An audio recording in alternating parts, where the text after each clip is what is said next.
One of the most common questions I get in my lives would be, can a person play mandolin if they already play guitar?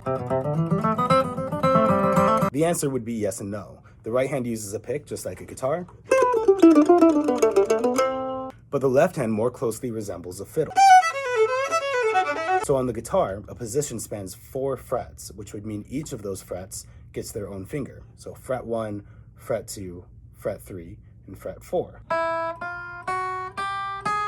On a mandolin, a position actually spans 7 frets, and this would be the same for a fiddle if it had frets.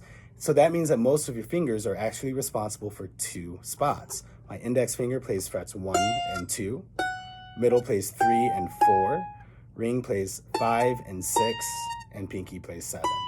It might not seem like a big deal, but it can matter a lot when you're soloing to make sure your fingers don't get tied up. It'll also affect a lot of your ornamentation choices to help your playing sound more authentically like a mandolin player. If we play the same lick on guitar and mandolin, you'll see that we have to play it slightly differently, even though the spot we're going to talk about is on the same fret for both instruments.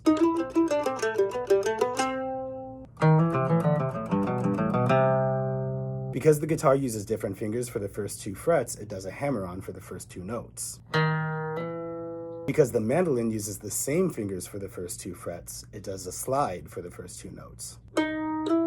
It might seem a little bit nitpicky, but this and a lot of other tiny details will all add up by the end of the tune to make you sound more authentically like a mandolin player and less like a guitar player holding a mandolin. But at the end of the day, my biggest piece of advice is that if you're interested in learning mandolin, make sure you find a teacher that specializes in mandolin and isn't just a guitar teacher that plays mandolin on the side.